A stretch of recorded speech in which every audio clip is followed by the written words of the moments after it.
Notre invité, il est depuis hier officiellement le nouvel archevêque de Reims. Bonjour, monseigneur de Moulin-Beaufort. Vous avez 56 ans, vous étiez évêque auxiliaire de Paris, vous êtes désormais donc à la tête du diocèse de Reims. Votre messe d'installation s'est tenue hier en la cathédrale. On va d'ailleurs voir quelques images. Quelques mots justement concernant cette célébration et de votre arrivée à Reims voilà quelques jours. Qu'en retenez-vous ? D'abord, l'accueil très bienveillant que je reçois, vraiment de tout le monde, et qui me réjouit, qui m'apaise, qui me rassure sur ce que je vais pouvoir faire. Et je suis vraiment très reconnaissant à tous les gens que je rencontre pour cette bienveillance. C'est un moment intimidant dans la vie d'un prêtre ? De devenir archevêque d'une ville comme Reims ? Absolument. Oui, Reims et les Ardennes, c'est quand même pas absolument rien. Et donc hier, en me tenant devant cette cathédrale magnifique, oui, il y avait de quoi être intimidé. Et en découvrant la foule qui avait rassemblé dans la cathédrale, alors là, encore plus. Le diocèse de Reims, ce n'est pas que Reims précisément. Il y a aussi les Ardennes, on va jusqu'à la pointe des Ardennes, une zone souvent rurale, en manque de prêtres, en manque de fidèles, une zone déchristianisée. Quelle va être votre priorité sur le terrain ? Ma priorité des priorités, c'est d'abord de connaître.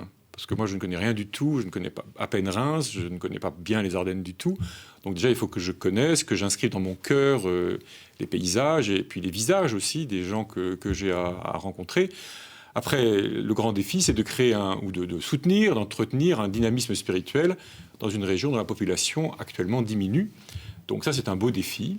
Il n'est pas forcément très simple à relever, mais... Comment pallier le manque de prêtres, en quelques mots ? Alors, pallier le manque de prêtres, par un dynamisme spirituel qui naisse autrement. Et nous allons travailler avec les prêtres et les fidèles pour trouver les moyens. J'ai quelques idées, mais elles n'auront de sens que si on les partage tous ensemble. Votre prédécesseur, monseigneur Jordan, a été à la tête du diocèse durant 19 ans. C'est un homme discret.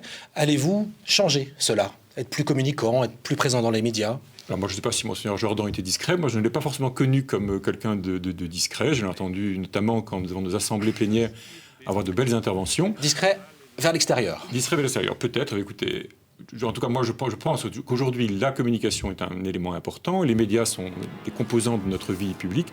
Donc, j'essaierai d'être disponible. Une question de société qui concerne directement le diocèse, le cas Vincent Lambert, un homme plongé depuis 10 ans dans un état végétatif chronique à l'hôpital de Reims. Monseigneur Jordan, justement, avait dénoncé une forme d'euthanasie à l'époque, après la décision de la Cour européenne des droits de l'homme et du Conseil d'État validant l'arrêt des soins. Une forme d'euthanasie, cela pourrait être aussi vos mots ? En tout cas, l'affaire Vincent Lambert, ce qui est extrêmement triste, surtout, c'est qu'il y a une famille qui se déchire autour de cet homme. Et ça, c'est un grand motif de peine et d'inquiétude. Je pense que une grande partie du problème n'existerait pas s'il n'y avait pas cette division familiale. Personnellement, je n'ai pas encore rencontré la famille Lambert, je ne connais pas Vincent Lambert. J'ai évidemment, comme tous les Français, entendu parler du cas Vincent Lambert. Je ne suis pas médecin, donc je ne peux pas me prononcer sur l'ensemble des choses. Mais nous avons, je crois, comme hommes et comme chrétiens, nous allons être vigilants sur cette question de la fin de vie et du respect de la vie. Ce que je comprends, c'est que alimenter quelqu'un, est-ce que c'est encore un soin ? Bien, est-ce que c'est le minimum que l'on doit accorder à un être humain ? Et c'est débrancher quelqu'un, c'est-à-dire renoncer à le nourrir et à lui donner à boire, ce sont quand même des actes assez terrifiants. Un autre dossier grave, la pédophilie dans l'Église. Le pape a convoqué une réunion des évêques à Rome en février prochain à ce propos. Vous vous montrez plutôt offensif sur ce sujet. Vous avez été l'un des précurseurs à Paris pour la création d'un site internet pour signaler les éventuels abus. Qu'est-ce qui doit changer dans l'Église pour en finir avec cette violence ? Je crois que déjà, il faut que nous prenions la mesure du phénomène. Et les personnes qui parlent depuis 2016, c'est relativement récent quand même, que des gens vraiment racontent des choses.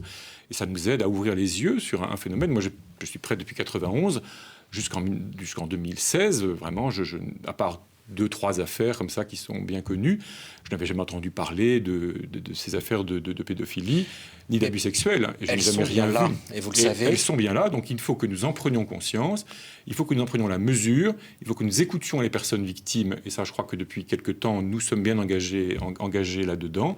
À Lourdes, à l'assemblée plénière qui va avoir lieu la semaine prochaine, l'ensemble des évêques vont écouter encore des personnes victimes, et puis il faut qu'à partir de là, nous ayons une attitude plus prospective aussi pour, en ayant essayé de comprendre le phénomène, essayer de voir quelles mesures prendre. Justement, très concrètement, si demain on vous signale un éventuel abus de la part d'un prêtre du diocèse, vous faites quoi très concrètement, en quelques mots ? D'abord, j'écoute les personnes qui ont quelque chose à raconter. Ensuite, en fonction de ce qu'ils racontent, et je n'écoute pas seul d'ailleurs, vous prévenez la police ? directement, parce que vous savez bien que c'est ce qui est reproché à l'Église. En fonction de ce qu'il me raconte, je saisis la justice, bien sûr, et je rencontre le prêtre en question, que je dois écouter aussi avec si possible, un tiers, de façon à assurer cette la bonne marche des choses. Si la justice ouvre une enquête, après, je ne peux plus rien faire, parce que c'est à la justice, en France, et c'est très bien, de mener l'enquête. Merci, Monseigneur de Moulin-Beaufort. Je rappelle que vous êtes le nouvel archevêque de Reims.